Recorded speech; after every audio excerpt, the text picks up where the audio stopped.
I'd like to tell you about this very special house that I visited today. It reminds me of those days we have only read about and yearned for.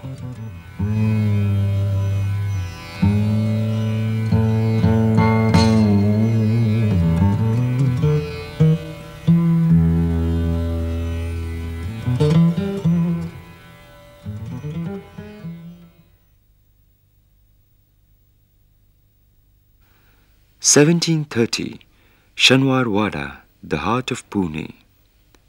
The Peshwas constructed this royal Wada only to be imitated in no time by minor lords and merchants.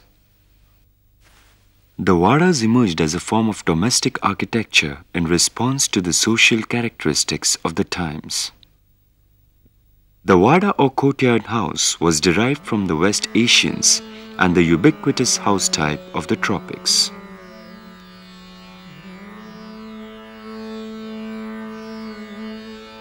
It was essentially a house with one or many courtyards. The rooms looked onto the courtyards.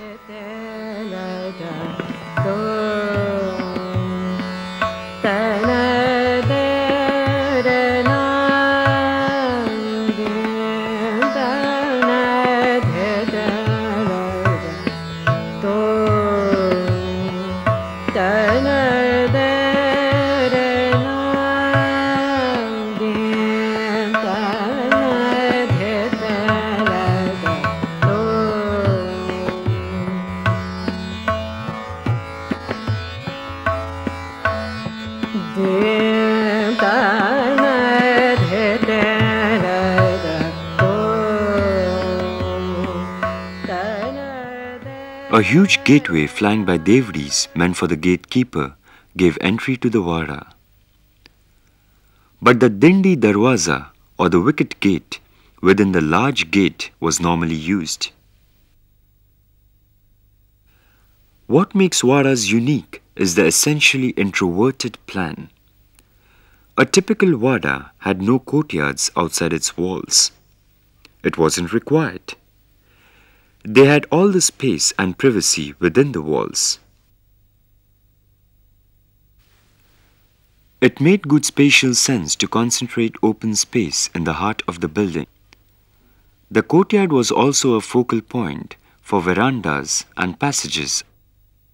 A composite structure of timber frame and masonry arranged around modest courtyards formed the basic vocabulary of the Wadas. The timber frame carried the load of timber floors and of the roof. The massive masonry walls support themselves. Walls are about a meter thick on the ground floor, built in brick and mud, and sometimes in the locally available basalt stone. These thick walls keep the insides cool in summers and warm in winters, and most effectively cut off the noise from the street. These were vignettes from the past. How much of this past is incorporated in today's architecture and in today's demands of modern living? And how effectively? This house, the Bapat Wada, is a standing example of it. Nothing here is really new.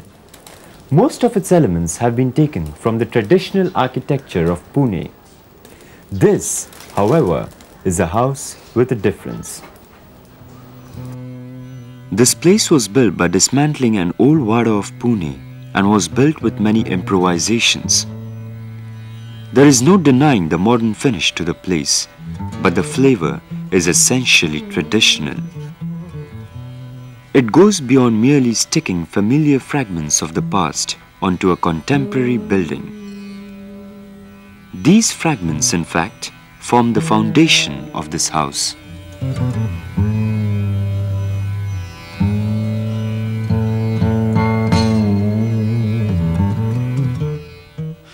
When you enter the house, you're not greeted by a closed room, but an open courtyard. The courtyard our forefathers took for granted. The courtyard which was the heart and soul of any Wada.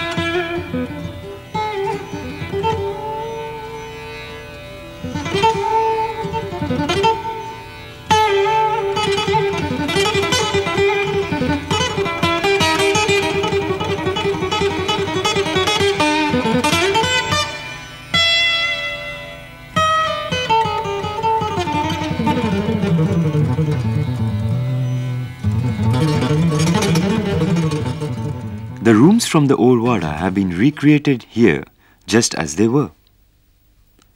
There are wooden beams at the distance of every 6 feet on the ceiling and on the posts in the wall.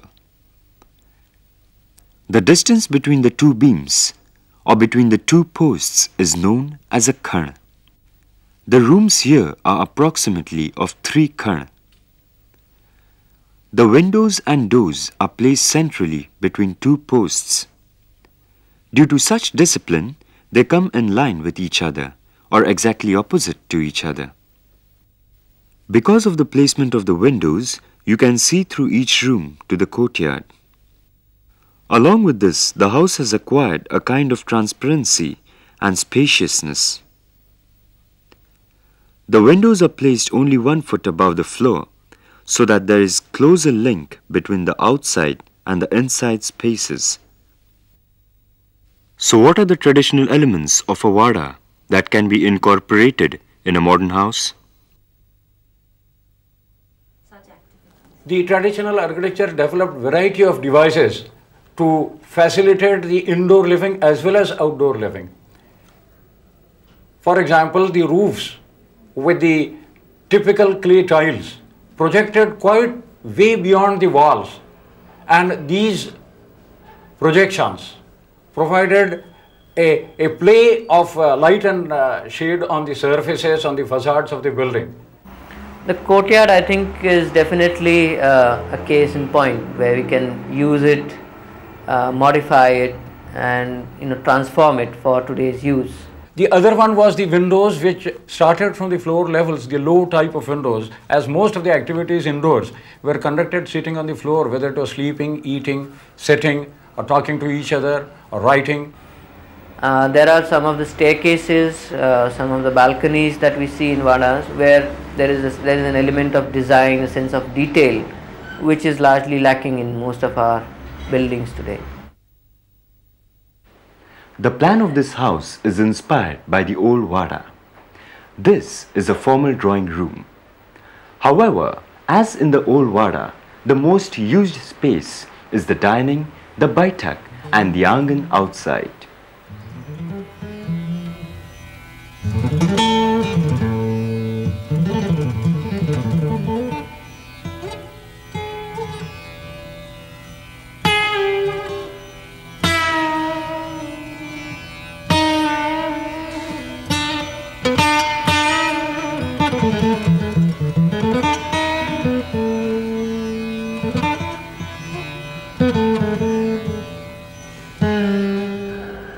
The dining is attached to a big kitchen, just as in the old house.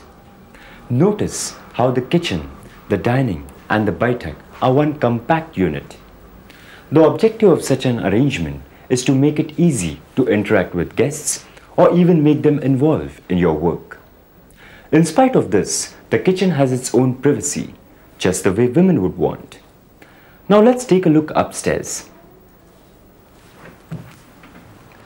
The staircase is taken from the old Wada, which makes an interesting feature at the end of the dining. Above the dining is the study.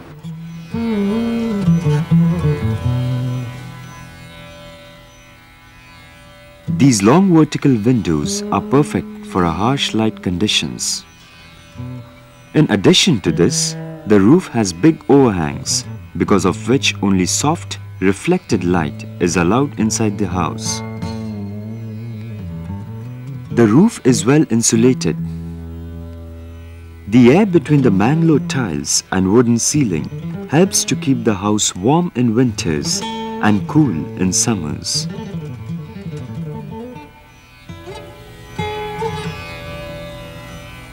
Is this how the courtyard looks from up here?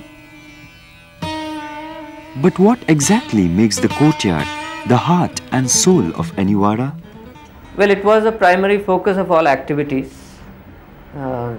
If it was the owner was a businessman or a statesman, all his official work took place in the courtyard. In the rear courtyard, there was the women folk used it for their activities. These courtyards facilitated conducting of various outdoor chores, household chores. that had to be not conducted within the building but outside the building. It was a solution to the joint family. The house reminds us of what we have lost in the name of modernization. It also shows us how old things can be conserved with a difference. I have to leave now, but don't you leave. The resident of the house, architect Meera Bapat, has to say something about it. This house is old and new at the same time. It almost feels as though I'm in the old house. Successive generations of my family who lived in the old house changed it over time, adapted it to their lifestyle. The way we used it in our generation has been the model for this house.